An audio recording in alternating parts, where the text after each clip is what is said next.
The man accused of gunning down a parole agent in Oakland last week faces a judge for the first time. And now, questions about why he was walking the streets in the first place.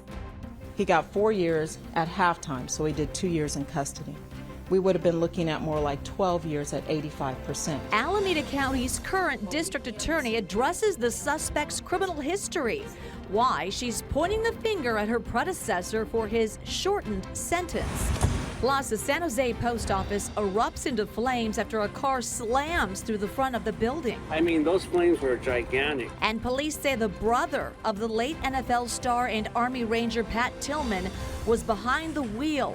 What we're learning about his mental state before the crash. A North Bay transit shakeup. This is an opportunity for us to really streamline our services. Why officials are cutting bus routes between Sonoma and Marin in favor of trains. And later, pig runs the street. Hear from the neighbors who say a pot-bellied pig is causing big problems. This is CBS News Bay Area with Juliette Goodrich. Good evening. New questions about the shocking shooting of a parole agent in Oakland and the suspect's criminal past. Alameda County's top prosecutors blaming her predecessor's policy as the reason he was even back on the streets. So today, Brian Keith Hall made his first court appearance since police say he shot and killed parole agent Joshua Byrd last week. He's facing a number of charges, including murder. But the DA says Hall should have still been locked up from a previous crime. Our Kara St. Cyr has the latest developments. We're learning more information about the man who allegedly shot and killed an Oakland parole officer. We learned that he has an extensive criminal history spanning nearly 30 years. He appeared in court today for an arraignment, but now that hearing is postponed. Brian Keith Hall kept his head down as he faced a judge for the first time. He's facing multiple charges in the killing of parole agent Joshua Byrd, including murder with special circumstance allegations and sentencing enhancements. This afternoon, the Alameda County DA revealed new details on the case. She said Agent Byrd was not his parole officer, and the two had no known prior connections. She says Hall had showed up to the Oakland parole office on Edgewater Drive a day late for his appointment. I also want to give the public a little history about the defendant's past criminal history. DA Ursula Jones Dickinson also addressed questions about how Hall, who has a lengthy criminal history, ended up back on the streets. Hall was charged with attempted murder and assault with a deadly weapon back in 2022 after he stabbed someone in the neck. Hall took a plea deal in January this year for a lesser charge of assault. He spent just 2 years in prison and was released in February. Recalled District Attorney Pamela Price is blaming the current DA's office, saying Hall's plea deal was negotiated after her term ended. At that time that the information was filed, there was still a special directive in place. The special directive did not allow for enhancements to be charged. She says that limited prosecutors from seeking a lengthier sentence. He got 4 years at halftime, so he did 2 years in custody. We would have been looking at more like 12 years at 85%. So that's a huge difference in time. Stephen Clark, a legal analyst and attorney, says the plea deal from 2022 will be a major question in this case. The DA has to explain to the community exactly why they made this plea agreement with Mr. Hall. DAs have to make discretionary decisions every day, but when you go from attempted murder with a knife to credit for time served, I think that's a big jump downward. And a lot of people want to know why he was given that benefit of the doubt. Jones Dickinson says if Hall is convicted of all charges in Agent Byrd's death, he faces a possible sentence of life without parole. He was denied bail and is due back for arraignment August 22nd. The suspect faces a number of charges on top of murder of a peace officer. Hall is also accused of robbing a passenger on an AC transit bus, stealing a vehicle during his escape, and felony possession of a firearm. The DA says all of these charges include enhancements that could lengthen his sentence if convicted. Agent Byrd's family was not at the court appearance today. The DA says it's because they were working on funeral arrangements. Meantime, friends are sharing their memories of Agent Byrd and his legacy he gave back to his community by joining the Pig Bowl. It is a first responders charity football game in Sacramento. One teammate says he was more than a coworker, he was family. I want Josh to be remembered as an individual who cared about everybody else. Everything he did was for someone else. He didn't do things to glorify himself, to get extra credit. Next year's Pig Bowl will include a tribute to Bird. He is survived by his wife and 3 children. Now to San Jose and the Almaden Valley Post Office. It is gutted after being set on fire last night. Devin Phy is here now with more on the connection to the Tillman family. Well, Jules, San Jose police arrested Richard Tillman. He is the brother of former NFL player Pat Tillman, who left the league to enlist in the military after 9/11 and was ultimately killed in Afghanistan by friendly fire. This is video from around 3 o'clock Sunday morning. Tillman was taken into custody at the scene. The police haven't released the official charges, but say that he is suspected of arson. We talked to some people who live across the street who say they were woken up by an explosion and saw a man in front of the post office. I was watching his actions and just seeing what he was doing, and he was pacing back and forth and drinking a beer. Yeah, it looked like Drinking a beer? It looked like he had a beer in his hand, and yeah, he was on his phone. So We heard him talking about something about a federal offense and going to jail and something about Trump. Postal investigators say that Tillman rammed a car into the building before setting it on fire. His family reportedly said that he has suffered from mental illness. A few days before the incident, he posted a video on YouTube saying that he was going to, quote, take down the system. Authorities say that they were able to salvage some of the mail that's being taken to the Willow Glen post office. Mail pickup will be available starting tomorrow. Yeah, Jules? we have to pay attention to the cries for help when we do see them. All right, Devin, Absolutely. Thank you. All right, we are following a deadly crash that shook a Sonoma County community over the weekend. A 17-year-old is in custody and now facing serious charges. Police say it started late Saturday night when they got reports of an intoxicated driver and spotted a black Kia Soul swerving. Officers tried to make a stop, but the driver then sped off. The car crashed along Lakeville Highway, ejecting all 4 teens from the vehicle. One passenger was killed, 14-year-old Aldo Rodriguez Cazares. He was described as a beloved son, sibling, and friend. A donation page was created to raise funds for his family and the funeral service. The other 3 passengers suffered life-threatening injuries but are now in stable condition. Meantime, it's been just over 6 months since Daniel Lurie was sworn in as San Francisco's mayor, and it seems like residents are feeling good about his tenure. So there's a new poll from the San Francisco Chronicle. It found that nearly 3/4 of registered voters, 73%, approve of Mayor Lurie, and just 25% disapprove. And that's an enormous shift from last year. If you take a look, when 71% of likely voters said they disapproved of former Mayor London Breed, who lost to Lurie in November. So we spoke with Lurie in studio just a couple of weeks ago, and he said it's not just locals feeling better about the city. We are starting to see that vibe shift in what people are saying about us nationally and internationally. We were just named the culinary capital of the country. Our airport was just named one of the best airports in the world. We have Moscone bookings are up 50%, hotel bookings are up 60% year over year. The data proves that we are a city on the rise, and I'm optimistic about our future. But when it comes to specific issues, Lurie's approval rating varies wildly. He rates highly when it comes to revitalizing downtown and keeping people safe from crime. But just under half of the people polled approve of how he's handling the overdose crisis. And the rating drops further when it comes to providing shelter for the homeless and reasonably priced housing. So as Bay Area Public Transit struggles to deal with shrinking commuter demand, one agency is about to expand its service. It is the result of a study showing that people prefer to take a train rather than a bus, and it's creating an opportunity to reorganize how people use transit up and down the Highway 1 corridor. So John Ramus takes a look at the changes. The San Rafael Transit Center is one of the busiest in the Bay Area, second only to the Salesforce Center in San Francisco. A number of different transit agencies intersect here, and there's an effort underway to make the system run more efficiently.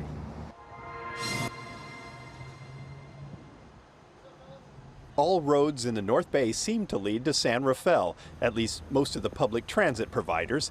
This hub is the meeting point for Marin Transit, Golden Gate Transit, and the Smart Commuter Train Line, among others. It's already very important. It will continue to be important, and we're actually undertaking a project to redesign and relocate the San Rafael Transit Center to accommodate a growth in transit service. That growth may be a case of addition by subtraction. A recent study shows that transit in the North Bay has a lot of duplication of service. For example, Golden Gate Transit has buses going clear up to Santa Rosa, the same service area as SMART. It also has stops in the same urban areas as Marin Transit. So a new plan has been developed called Mascots, short for Marin Sonoma Coordinated Transit Service, that will hopefully cut out the redundancy. Mascots really refocuses Golden Gate on really focused on the regional trips. So Golden Gate will have fewer stops and really focus on express service that's getting people between major transit hubs in Marin County into San Francisco and into the East Bay. And Marin Transit will really refocus our resources on making sure the local stops are covered. One of the most interesting findings of the study is that 70% of Marin Sonoma travel to San Francisco originates from San Rafael or south. So Golden Gate will focus on that area, limiting its service only up to Novato, requiring travelers to use SMART from any place farther north. It's only happening because SMART, after some initial bumps along the way, has proven itself to be a fairly popular transit option. We're seeing that in our ridership numbers right now. SMART is experiencing record ridership. People have embraced that this is a very reliable way to get around. We too have been, here at SMART, have tried to stay agile in response to changed commute patterns where people are maybe commuting to work part of the week, maybe doing a 2-3 split, 3 days at home and 2 days in the office. SMART will see an increase in service of nearly 20% and will start hiring new people to begin training almost immediately. The hope is that the coordinated effort will not only provide a less confusing system for riders, but also save some much needed money for the operators. It's not just here in the Bay Area. This is happening in metro areas all over the country. Transit agencies all over the region are re-examining in some cases decades-long service plans because the travel patterns have changed in a big way all over the Bay Area. And at the same time, transit agencies are strapped for operating cash, so they need to operate more efficiently. Except for the planning process, the new program shouldn't cost anything. In fact, it should save money. And the cost of expanding SMART is expected to be covered by the increase in ridership. A series of public meetings about the reorganization plan will begin tomorrow night in Marin City. In all, 9 North Bay transit agencies are joining in the Mascots plan. The changes in service are expected to start sometime in April. All right, up next here at 6, some thieves resorting to explosive methods to rob an East Bay Target store. Plus, we're going to meet some fans who gathered right here in the Bay Area to watch the Valkyries' first ever All-Star. And they came away pretty impressed with how she performed in Indianapolis. That's right. She's been in the league for, 6, 8, 10 years? Like, it's about time she's got recognition. And this enormous rabbit, there you go, was beloved by just about everyone that met him and pet him. How the Bay Area is saying goodbye to Alex the Great. Police say burglars used an explosive device to get into an ATM in San Ramon. So San Ramon police say it happened around 2 in the morning on Sunday at the Target on Bishop Drive, and that's right off 680 near the Bishop Ranch Shopping Center. Well, some windows were boarded up today. Police say the inside of the store was also damaged. The store had closed at 11 p.m. Fortunately, no one was hurt. Unclear if the suspects were able to get away with any cash. So far, no one has been arrested. Okay, regular trash pickups resumed today in several Bay Area cities after Republic Services reached a deal with union workers to end a nearly 2-week strike. The strike, in solidarity with workers in San Joaquin County, left bins just piling up. Now the company says trash, recycling, and green waste will be collected as usual on your scheduled pickup days. Get those cans out there. It will also pick up any overflow trash for free. That's nice. The overflow dumpsters set up during the strike will still be available for residents until all trash has been collected. All right, let's talk Valkyries, shall we? Fans still buzzing after forward Kayla Thornton's all-star debut in Indianapolis over the weekend. She scored 15 points for Team Clark, hitting multiple four-pointers. Yes, that's a real thing in the WNBA All-Star game. And while the game was playing out in Indiana, our Kelsey Thornton got to chat with fans in Oakland who were so excited to see the Bay Area represent.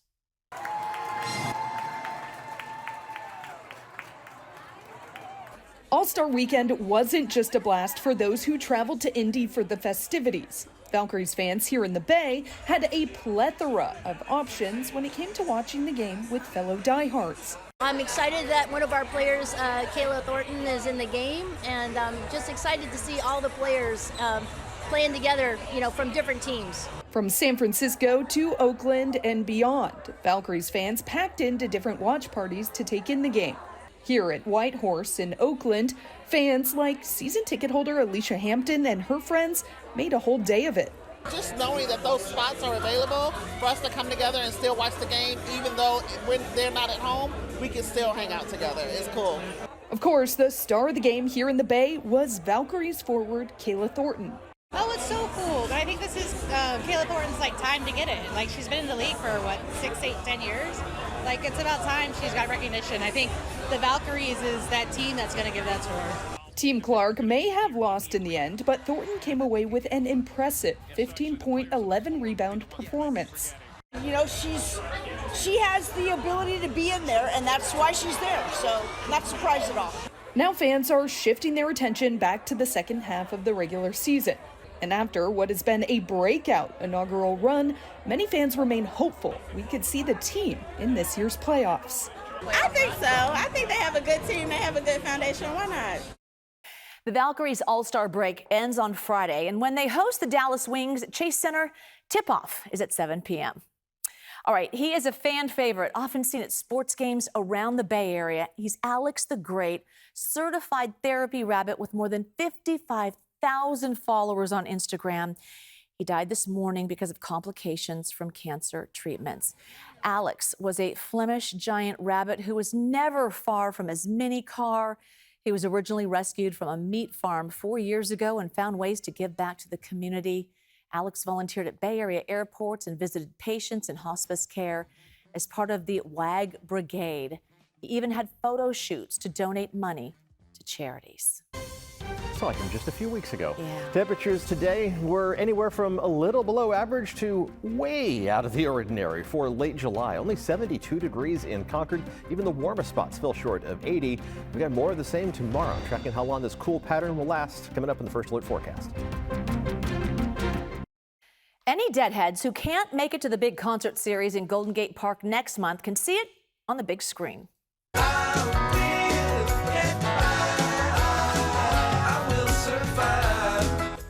Dead & Company will honor 6 decades of Grateful Dead music with a 3-night blowout in Golden Gate Park August 1st through the 3rd. The concert itself already sold out. But hey, if you couldn't get tickets, the group announced today there will be a live broadcast of the concert in a handful of IMAX theaters across the country. And that includes the Metreon in San Francisco, AMC Bay Street in Emeryville, and 2 other locations in Dublin and Santa Clara. So plenty of options. And hey, it might be chilly. So there, you can be inside, right? Golden Gate Park, odds are. I was probably going to be pretty chilly. Specifically for the weather that day, but now people can go inside. Yeah, it's a little bit beyond the range of reliable forecasting, but Bring a jacket. yes, that's usually pretty good advice. Yeah. It's definitely good advice for tomorrow. It's going to be another cool day. Let's take a look at the reason why. The big picture perspective, we're going to turn the clouds here onto the map for the last 6 hours, and there's this swirl up in the Pacific Northwest. That's a storm system that's unusually powerful for this time of year. Set a band of clouds across Northern California, including parts of the Bay Area today.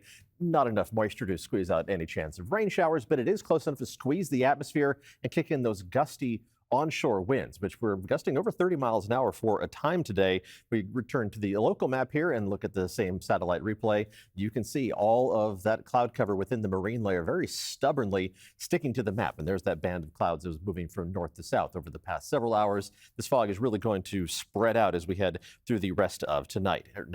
Right now, as we look outside, we're seeing temperatures that are in the 60s and 70s at best. That onshore wind really affecting things. It's going to pick back up again tomorrow, up into the 20 to 30 mile an hour range, and then it dies down again tomorrow night. And then it picks back up again on Wednesday with those gusts maybe just a category lighter on Wednesday, which is when temperatures should return to at least a little closer to what's normal for this time of year. Here's a look outside at the sunshine. If you live in San Francisco or along the coast and you haven't seen it today, well, it's still there. Blue skies over the Santa Clara Valley. The temperature there is only 68 degrees. The warm spots on the map around 70 in Concord and just above 70 degrees in Santa Rosa. Those numbers will all end up in the 50s by early tomorrow morning. So our wake up temperatures are going to be close to what's normal for this time of year. We just aren't going to warm up a whole lot from there. Let's track the fog on Futurecast, and it is going to make that big inland push. Deep marine layer allows it to overcome all the terrain obstacles around the bay and essentially cover the whole bay area as the sun comes up tomorrow morning.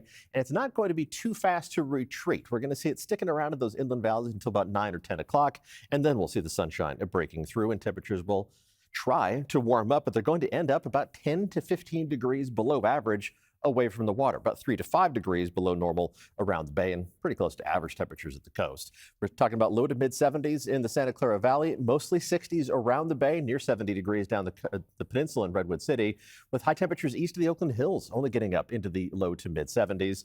And a mix of upper 60s and low 70s for most of the North Bay. It's just the warmest spots that are even going to hit the mid 70s for high temperatures tomorrow afternoon. Just a bizarre pattern for the month of July.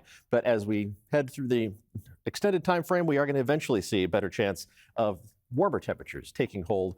Not until after the 7-day forecast, though. We just get within a shouting distance of what's normal for this time of year by early next week, with inland high temperatures returning to the middle portion of the 80s. So it's free air conditioning. It's going to be good for your utility bills with the AC not running full time away from the water, and temperatures around the bay staying in the mid to upper 60s, running a few degrees below normal. And at the coast, well, this is what you expect in July. And as we head into August, gray skies with temperatures barely cracking 60 degrees each afternoon. That's what we expect. So consistency. Yeah, clean out those tubes. Look at that. Well, it's kind of what's normal for this time of year. It is. All right. Thank you so much. All right, when we come back, some neighbors just fed up with a pot-bellied pig. Looks so cute, but they say it is tearing up parts of their neighborhood. Oh, yeah.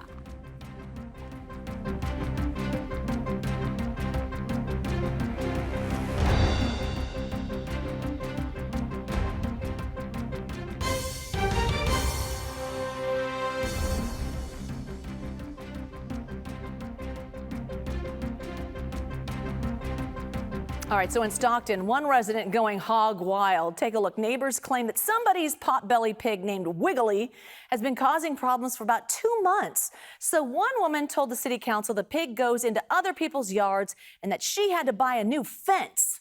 Pig runs the street. He's breaking the law, and I shouldn't have to have $6,000 for a fence. Okay, so Stockton's Police and Animal Services said this is the first case truly they've seen involving a problematic pig within the city limits. Animal Services gave the owner a notice to comply citation and issued a message for residents, and here it is.